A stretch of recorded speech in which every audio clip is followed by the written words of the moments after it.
And as I begin with a line of prayer and evocation, I will now open with a verse of poetry.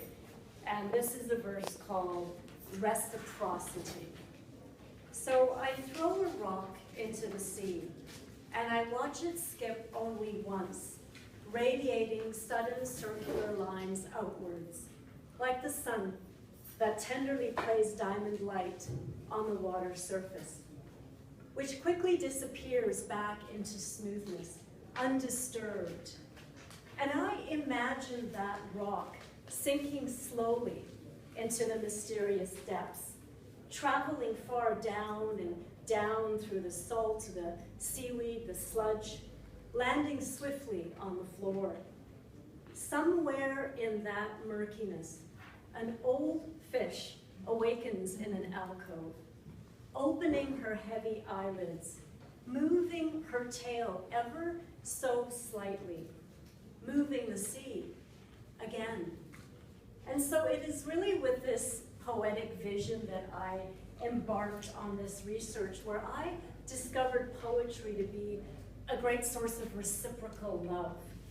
And this dissertation is lyrically personal, it's performative, it's pedagogical, phenomenological, attending to a question that Ted T. Aoki also once asked when he was writing about the polyphonic resonances of poetry. And he asked, well, what does it mean to dwell poetically? And as I have embarked in writing that is coming to know each poetic turning as a mediation and meditation of this soul in learning, I then ask, well, how does one dwell in the poetic I? And this thesis is how I do. So I engage in this arts-based research inquiry through poetry, through lyrics, through song, as a means, as a pathway to deepen mystical, spiritual insight. And as Bachelard writes that poets speak on their threshold of being and seeing and becoming, my work is a sensual attending. I'm exercising all of my faculties of perception. And the integrity of this work is really in its emergent embodied quality. And so this is work that I conceptualize as having a heartbeat. There is a rhythm in this research. And as I'm walking down the bridge of this work as an artist and a researcher and a teacher, I'm walking as an Ismaili Muslim. And my teachings remind me that intellectual and creative pursuit is a pathway towards understanding creation, towards understanding thou, towards understanding other. And so there is a harmony between the intellect and the faith. And so I am always then, which I write in this thesis, I'm writing within faith. And I am exercising or engaging in a contemplative pedagogy in action. And so when I speak to the notion of spiritual literacy, I'm not talking about any sort of proficiency or expertise. It's all about simply being in the flow of an experience, of being in the I, to be seeing, to be listening, to be feeling deeply, and then to be learning in authentic ways over time that nourishes and nurtures the subtle qualities of the soul. So this is towards learning that gives in purpose. And so I write, I am purposing. I am always purposing. So how do we define spirituality? Well, I look to the mystics. And I love what Hazrat Inayat Khan writes, that perhaps the best definition of spirituality is a tuning into the heart. So in this work, I tune in, I turn in towards knowing the essence of something. I'm listening to the melody of my breathing. I am delving and I am dancing to the music that words carry.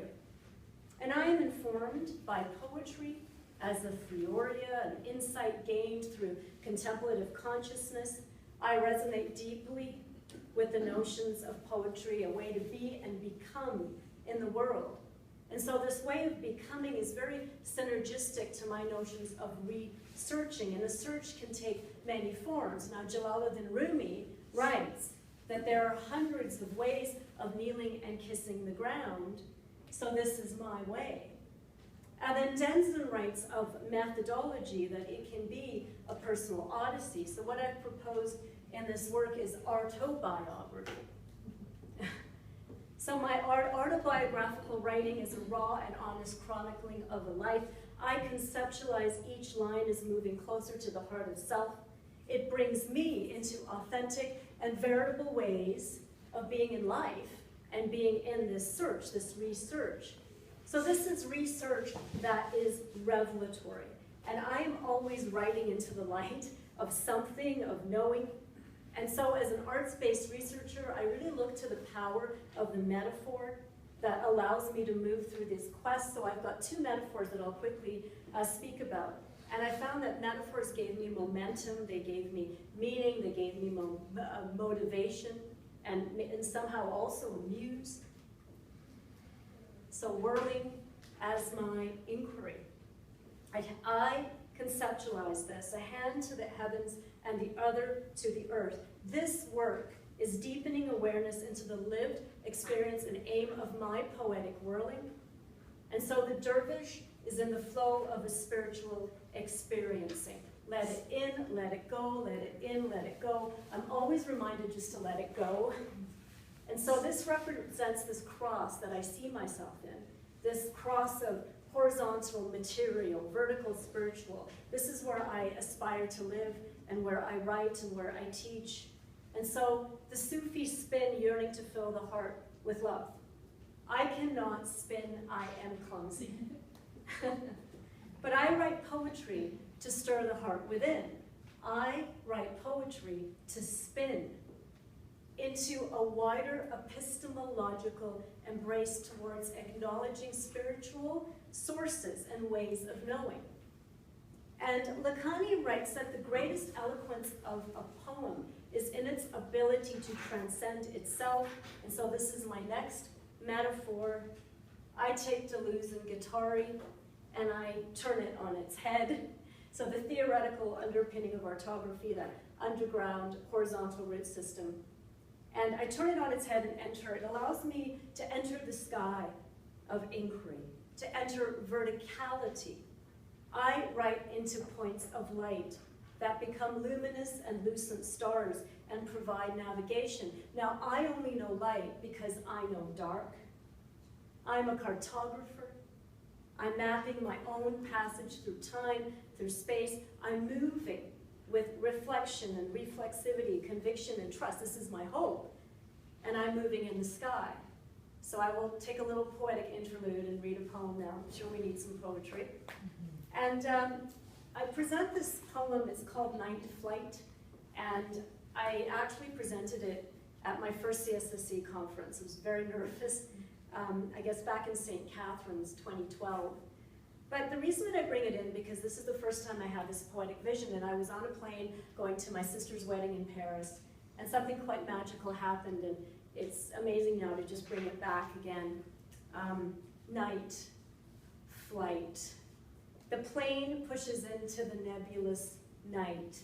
It's soaring over the placid Pacific Ocean, moving with conviction to the promise of the known and the unknown, somewhere between earth and sky, somewhere between dark and light. The humming of the engine I feel in the center of my chest. Now this is the closest to heaven that I have been in a while, sublime. And I begin to write poetry as the steady breathing of others sleeping surround my own sense of being in this space where dreams inhabit, this milky white residue of promise. And I imagine my words now, one by one,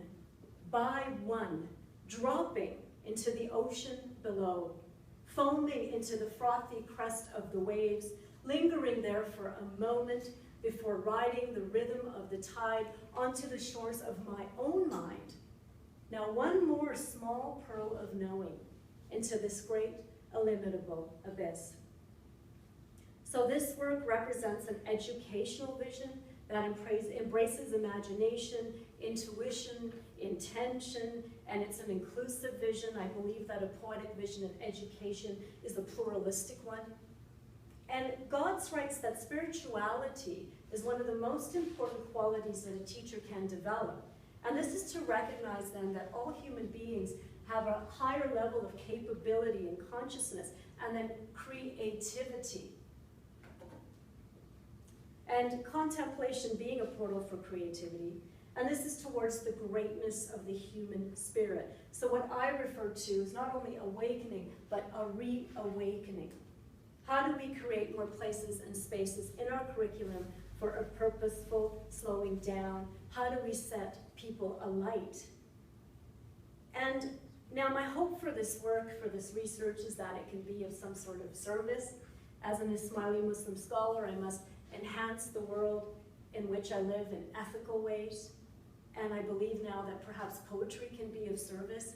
Perhaps it answers the question of what does it mean to be most human in all of its diversity and its complexity, its beauty, its struggle, its resiliency. I believe in the arms of poetry. I believe in the wings of poetry. I hope that this work has wings. And Barone and Eisner write of legs, that arts-based research is having legs. It just doesn't reside in our own backyard. It has the ability to be moved someplace else.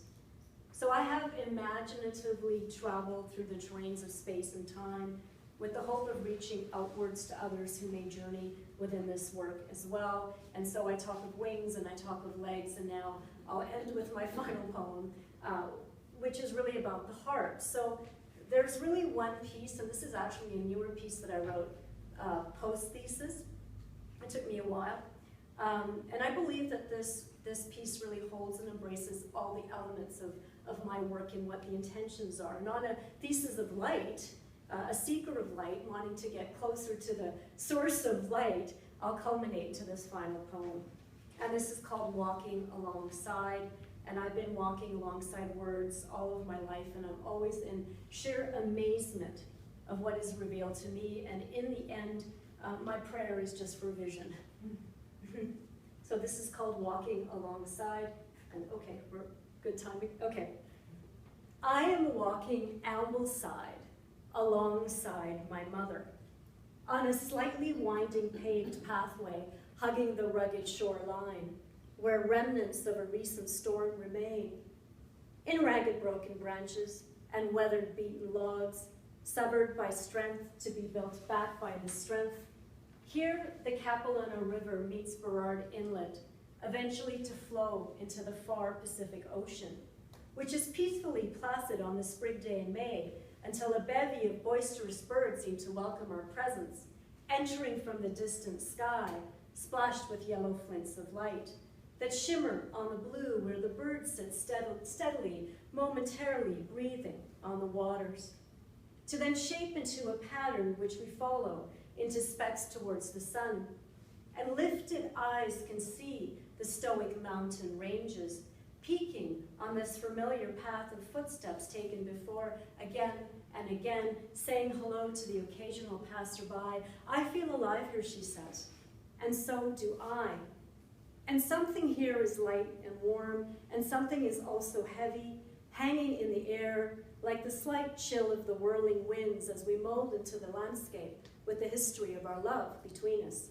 So now leaning towards the lookout, we take a slight pause in the path where I see far flung, squinting into the distance, 3 large barges behind a tiny tugboat, seemingly still in feathery, Renoiresque form of color and line, moving towards some destiny that she will guide them to, pulling heavy with conviction through the tumultuous seas, only to then strut away lighter now, and eventually fade little by little, disappearing into the hazy, misty morning. And I am walking ambleside alongside my mother, the one who has 3 daughters, that she tugged behind her with a fierce, wild tenderness through the rains and the waves into the sun. I used to be beautiful when I was young, she remarks often. I see her clear in this good, strong light.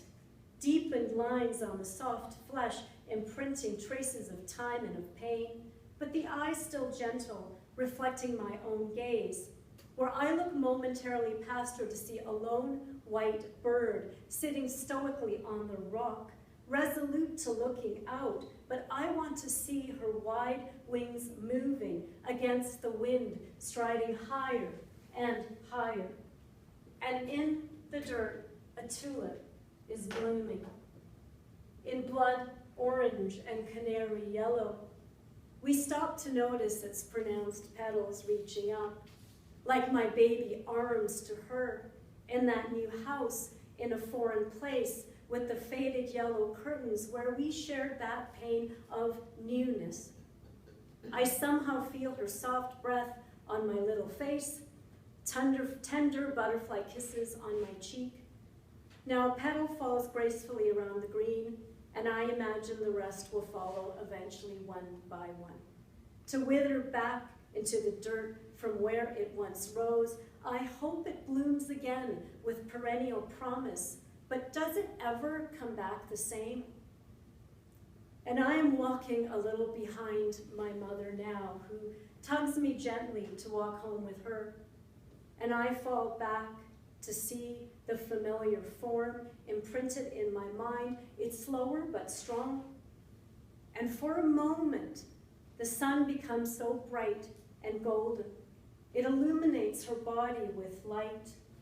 And I marvel at its beauty, and I wonder of the source of a light that still flickers, of a light that still needs to guide me home. Bravo.